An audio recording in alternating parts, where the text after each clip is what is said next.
Albi immigration থেকে ওই airport থেকে আলবি কিভাবে বের হইল সেটা আমার প্রশ্ন।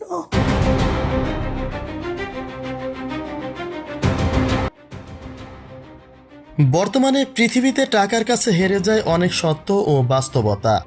টাকার ক্ষমতা এতই বেশি যে মিথ্যাকে সত্য আর সত্যকে মিথ্যের আড়ালে ঢেকে দেওয়া যায়। ঠিক তেমনটাই ঘটছে কিনা ছোট পর্দার জনপ্রিয় অভিনেতা জাহের আলভির স্ত্রী ইকরার মামলায়। ইকরার ঘটনাটি অপ্রত্যাশিত হলেও তার পেছনে বিশেষ একটা ধূম্রজাল বিস্তৃত রয়েছে বলে ধারণা ইকরার পরিবারের। তবে তা শুধুমাত্র সন্দেহে বললেও ভুল হবে। সহশিল্পী তিথির সঙ্গে আলভির পরকীয়া ইস্যু ও ইকরার মৃত্যুর আগে আলভি তার সঙ্গে একটা ভিডিও কলে খুব অল্প সময় কথা বলছিলেন। সেই কথার পরে ঘটনাটি ঘটিয়ে বসে ইকরা। অতএব কী বা কেন প্রশ্নের পরিষ্কার উত্তর আজও মেলেনি। ইকরার ঘটনায় জাহের আলভি প্রধান আসামি। আসামির তালিকায় রয়েছেন তার পরিবারের আরও 2 জন এবং এতে নানা সময়ে নানা ধরপড়ের কথা শোনা গেলেও বাস্তবতায় আসলে তেমন কিছুই ঘটেনি। এখন পর্যন্ত আইনের মুখোমুখি করাই যায়নি আলভিকে। ঘটনা যখন ঘটে তখন তিনি নেপালে ছিলেন এবং তার প্রতি অভিযোগের আঙুল উঠতে তিনি একটা লাইভে এসে কাঁদো কাঁদোভাবে কিছু ইনফরমেশন পেশ করেন, যাতে তিনি প্রমাণ করার চেষ্টা করেন যে তিনি আসলে এই ঘটনায় কোনোভাবেই জড়িত নয়, বরং তার স্ত্রী একটা সাইকো।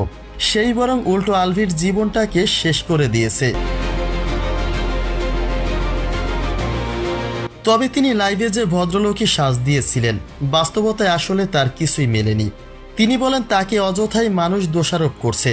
ইকরার সঙ্গে তার কি কি কনভারসেশন হয়েছিল এবং শেষ কলে কি কি কথা হয়েছিল তার সকল প্রমাণ তার ফোনেই রয়েছে এবং সেই সব প্রমাণ নিয়ে তিনি খুব শীঘ্রই আইনের মুখোমুখি হবেন এবং লড়াই করবেন, কারণ তিনি যেহেতু অপরাধী নয় সেক্ষেত্রে তার মাঝে কোনো দুর্বলতাও নেই। অথচ এত সুন্দর কথা বলেও নেপাল থেকেও পালিয়ে যান আলভি। কিন্তু সবচেয়ে বড় প্রশ্ন হলো তিনি যখন সেখান থেকে পালিয়ে যান তখন তিনি হত্যা মামলার আসামি। নিষেধাজ্ঞা ছিল তার ইমিগ্রেশনে। তাহলে এইসব জটিলতা কাটিয়ে কি করে একজন বাংলাদেশি নাগরিক অন্য দেশে চলে যেতে পারে? তাকে তো বাংলাদেশে ফেরানোর কথা ছিল। সব মিলে চরম হতাশা প্রকাশ করেছেন ইকরার মা। তিনি বলেন এই মামলার সঠিক বিচার তিনি আদৌ পাবেন কিনা সেটা তার জানা নেই। তবে এর জন্য দরকার হলে প্রধানমন্ত্রীর দরজা পর্যন্ত তিনি পৌঁছাবেন। আমার যদি ন্যায় বিচারের জন্য যদি দেশের প্রধানমন্ত্রীর কাছে যাইতে হয় আমি তাও যাব।